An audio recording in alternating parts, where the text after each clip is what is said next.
Hello and welcome once more to the Freight Buyers Club. This episode is brought to you by the ECS Group, your forwarding partner for any sort of transport from Asia to the rest of the world. Now, today we're here in Shanghai in Air Cargo, China, and I'm delighted to say I'm joined by Cédric Millet. Yes, Have I said that correct? absolutely perfectly. We Yes. practiced this. We practiced this. Not very well, I possibly think. And he's the president of CargoTech and a stalwart of the ECS Group. Welcome to the Freight Buyers Club. Thank you for inviting me, and thanks for your time today. Can we start? Can you just give me the overview of exactly who owns CargoTech, what's included in CargoTech, and what the concept is? We'll start there. All right, okay. Interesting question, and I think that's a good start, actually. So CargoTech is owned by the same owner as ECS, the ECS Group, the GSA. There's a holding company called Quito that owns both groups, basically, and we have the same. We are owned by the same private equity firm, so that's what CargoTech is. It's a tech holding company that has done many investments in different either technology companies that were already existing, or that has founded new startups. And today we have 4 different companies that are part of CargoTech. Cargo AI, we have Rotates, we also have Wyoming Cargo, and then the latest acquisition was AIOS in the charter market. Okay. And what's the value in bringing these companies together? What are you going to sell to airlines that other vendors aren't at the moment? Basically the concept behind CargoTech is that we want to bring together companies that are experts in their own domain. You cannot be good at everything. So when you're a technology company, you cannot develop softwares that cover the entire spectrum of the entire air cargo space. You have specialists in their own domain. So for example, you have Wyoming Cargo, which is specialist in revenue management system for cargo, or a cargo management system as well. You have Rotates. They have a consulting practice. They are having data products. We love Rotate. They've been on many of our. We've done some good interviews with Rotate with Ray Zedov, and we love their data. Happy to hear that. So they have data products, and they also have like softwares. They develop softwares for commercial decision making. You have Cargo AI that has a marketplace. So it's a marketplace that distributes capacity, that automates the transactions related to booking, rate management system, connectivity between the different stakeholders of the industry, and areas that specializes in the marketplace. So they are really experts in their own domain, and we want them to remain experts in their own domain and develop solutions that they are good at developing. The second concept behind CargoTech is that we know cargo. So all the CEOs of these companies basically are cargo experts. They used to work in airlines, in forwarders before, so they have the cargo knowledge. They know the pain points that today the customers are facing, and therefore they are developing solutions that do work for cargo because they were from the cargo world. So we bring together experts in their own domain that are developing in parallel solutions that they know of are needed by the industry because they face these issues that the airlines or the forwarders or the GSAs have faced before. Can I just maybe give me an example? You say that they're good at addressing pain points. Maybe what are those pain points, and how does having everyone under one roof, how does that help address that pain point if I'm an airline? When you're an airline, you need to do many things to, at the end of the day, carry a shipment from point A to point B. You need to deploy the capacity where the market is. So you have freighters. Some of the airlines don't, but some of the airlines do have freighters. They need to decide where they will deploy them. First pain point. They need a tool that tells them where they should deploy their capacity. So this might have come up with this with the closure of the Middle East or the war in the Middle East. This would have been a prime example of that a pain point coming up and how you might address it. So Rotate has a solution for that. That's the fleet and network software. Yeah. Once you have your network and once you deploy your network, or if you're just a passenger airline with no freighters and you have your passenger network, you need to understand what different origin destination mix you should have on your capacity that maximizes your network revenue. You have a solution for that as well, which is Rotate Sales Steering. When you have flights that are coming live and bookings starting to come up, you need to optimize the capacity. through a revenue management system. Where within cargo, I mean, it's always more complicated than within the passenger business, because in the passenger business, one passenger would take one seat. The cargo capacity is like dynamic. So on a passenger flight, depending on the weather, the fuel uptake, the number of customers on board, and therefore the number of luggage that they will be taking, you have more or less capacity to sell. You need a system to be able to give you or indicate what kind of capacity will be available. So you need a solution to predict that capacity, a capacity forecasting system. Wyoming Cargo has that. Then once you have that capacity that you need to sell, you have your shipments coming in, the bookings are coming. What's the show-up rate? How much do you need to overbook your flight so that there's no empty space when the flight takes off? You need to have an overbooking forecast. Wyoming is doing that. So you have like different kind of pieces of software that address strategic decision making. Where do I deploy my capacity? How do I optimize my capacity? Tactical decision making. And then you have the operational day-to-day, meaning that you need to have a booking system that allows customers to take a booking. You need to distribute your offer and your rates via an online platform like Cargo AI is doing today. You need to be able to identify sales opportunities so that your salespeople go and see the forwarders and try to identify flows that they're having so that we can offer them a service that's the sales cockpit by Rotate. Then, when you have idle capacity as an airline, your aircraft are sitting on the ground, you need to be able to offer charters. That's what we're doing with AIO. So we are basically covering the entire scope of the pain points that the airline are doing. And instead of doing that through one company only, which cannot be specialized in everything, we do that with the best experts in the market, which are those 4 companies working together to bring solutions that are addressing each and every pain points. But as a user, do I have one point of contact or do I have 4?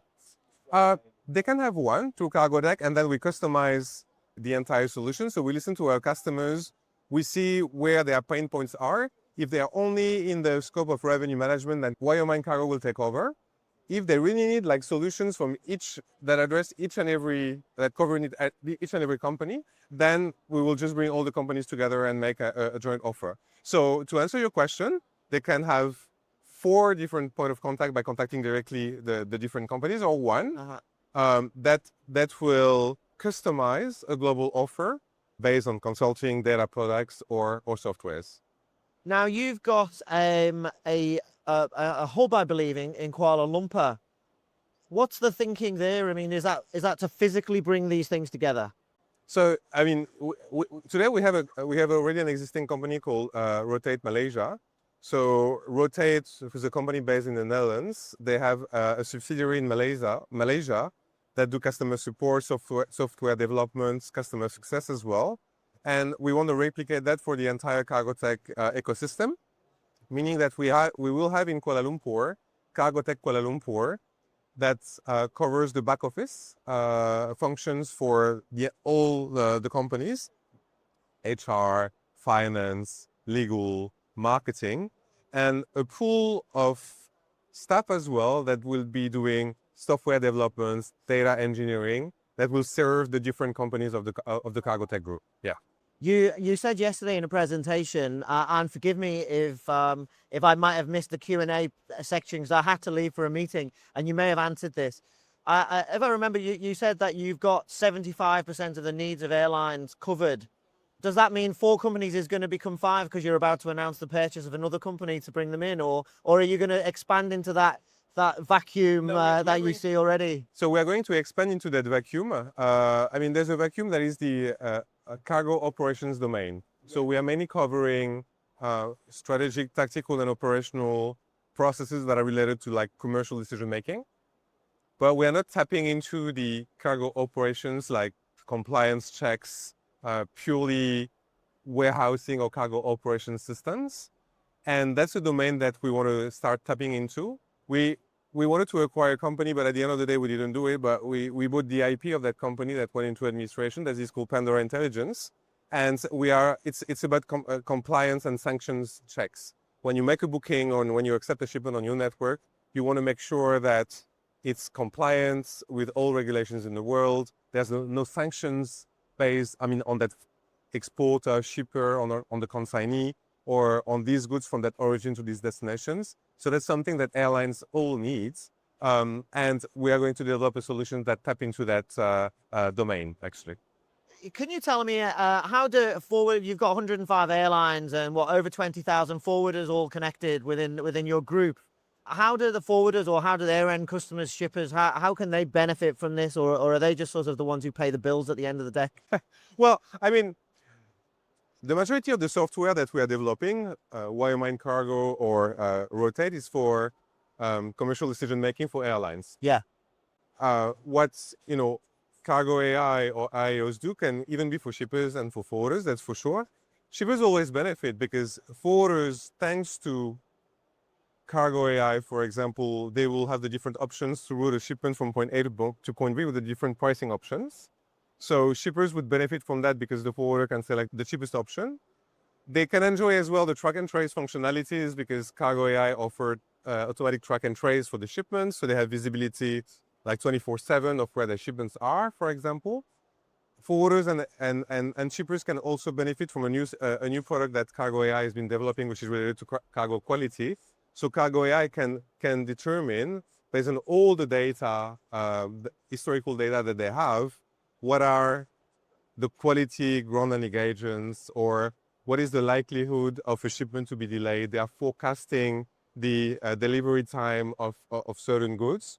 So shippers and forwarders benefit from that because it's anticipation of things that can go wrong. Right. And because they have proactively the information of what may go wrong, they can take proactive actions to make sure that these things do not go wrong, actually.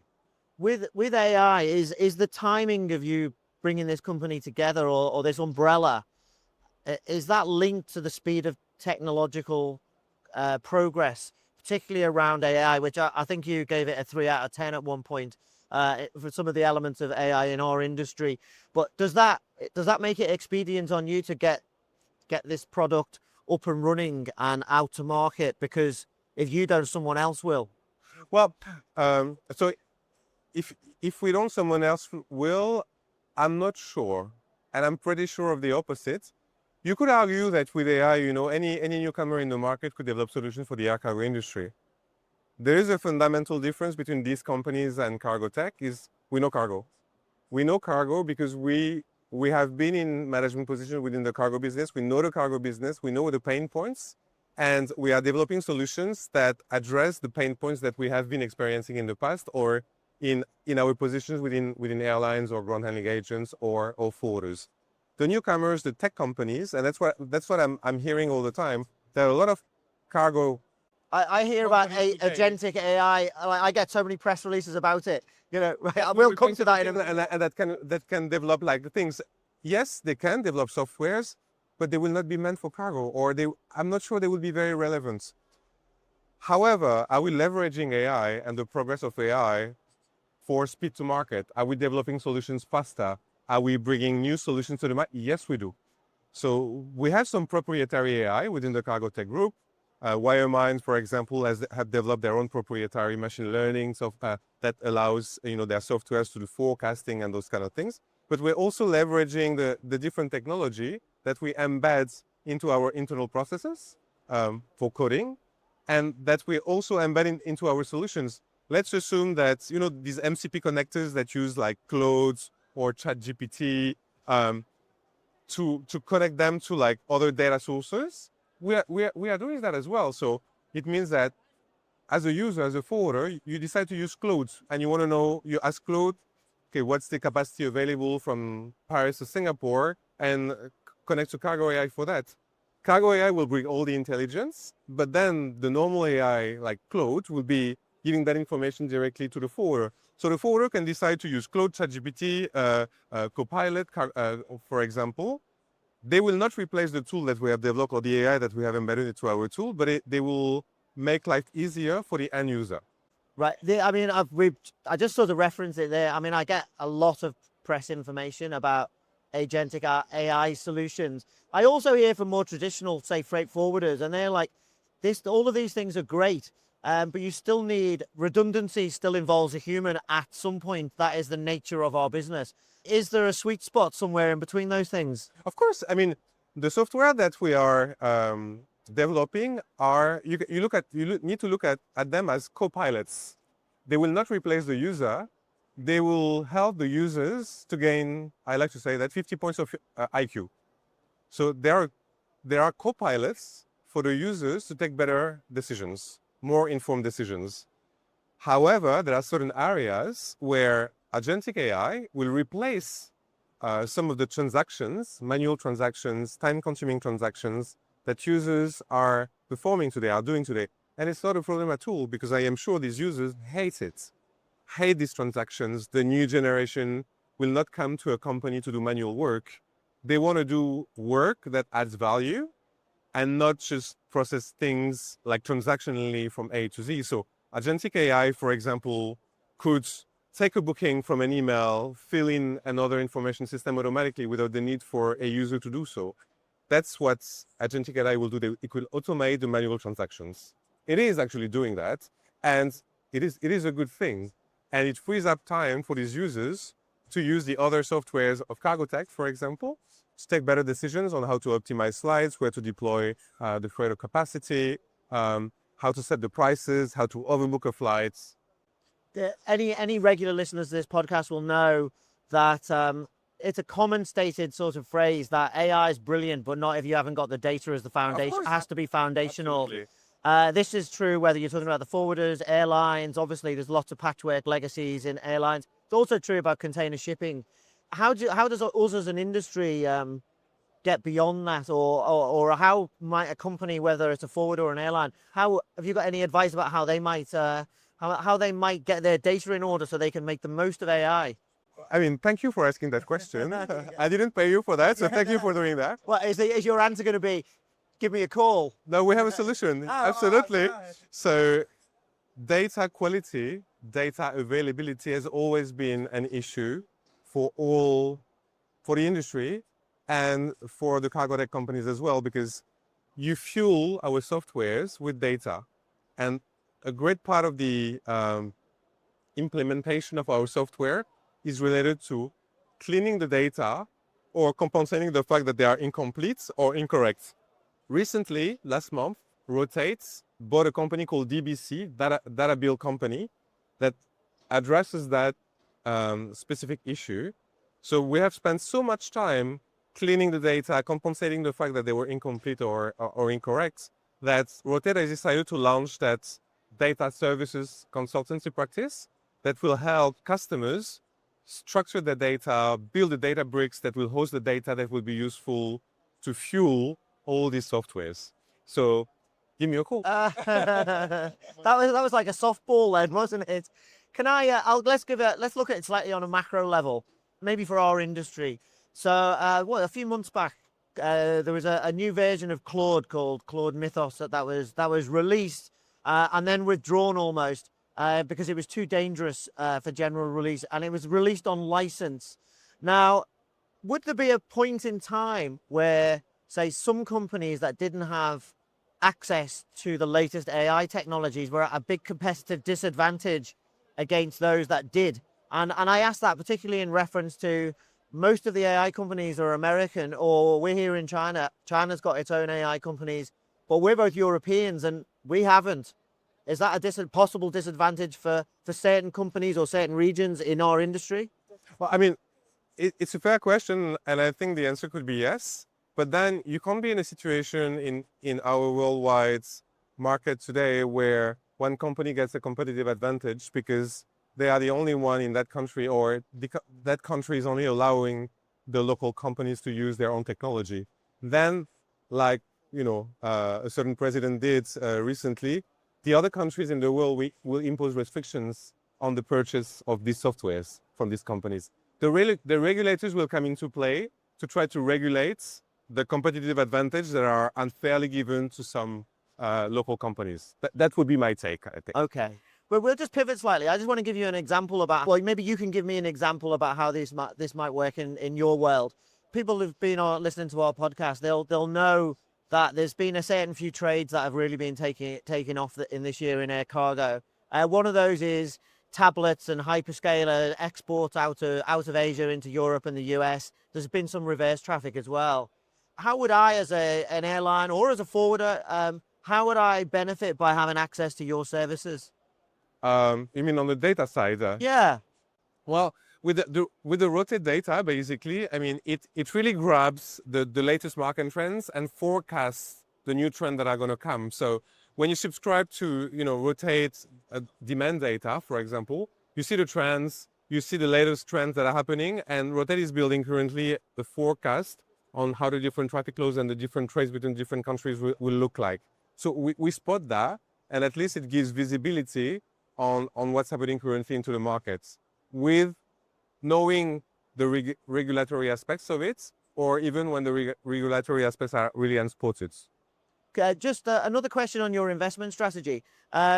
You've been heavily investing in AI this year. Are we going to see more of that? And where does that end for you? No, so we've been already, I mean, we don't really invest in AI, actually. We invest into the companies that are developing software, and some of them are leveraging AI. Right. So the way CargoTech is investing is that we give equity to our members. When we say we, so it's CargoTech, or where does the money come from there? There's a private equity fund that owns Quito, and that private equity fund gave equity to CargoTech to invest into some tech companies or into some startups.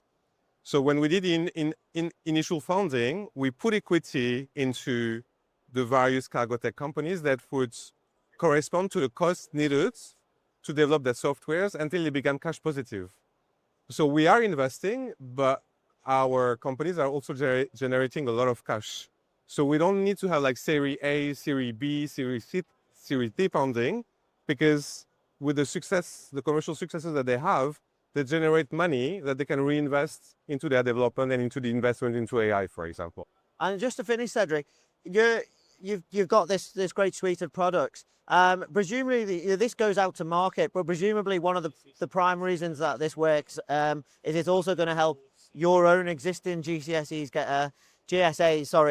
a step up in the competitive market. Is that you seen that already? That's not how it started, actually. It started the other way around, meaning that when I joined ECS, the ECS Group, basically we created the Cargo Digital Factory of ECS that did a digital transformation of how we were working as a GSA, developing solutions or taking solutions that were existing in the markets to really become the best GSA in the world in terms of service offering to our airline customers.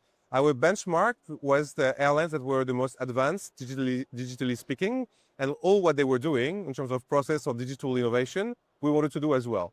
So we did that internally first, and then with the things that we had developed internally and with our knowledge of what were the pain points of 150 airlines that we have as customers, we were like, let's build solutions for them that address the pain points that they're having. And that's why we started acquiring and investing into Wiremind, Cargo AI, Rotate, and Aerios. So we invested into companies that are developing software for the airlines. We're using some of them as a GSA, but we're not using all of their solutions, because their solutions are really for forwarders, for airlines, for ground handlers, for airports. We are benefiting from some of them that meet our needs and our pain points, but not for all of them. You don't get any pushback from people who might be worried about who gets their data then? That's not Absolutely not, because CargoTech is not part of ECS. CargoTech is a sister company of ECS with the same investor, and we are a service provider to ECS. We are not part of it. Right, I've got it. Cédric Millet, thank you for joining me today on the Freight Buyers Club. That's it from the Freight Buyers Club. Big thanks to Demerco Express Group for supporting independent journalism. Catch you all soon.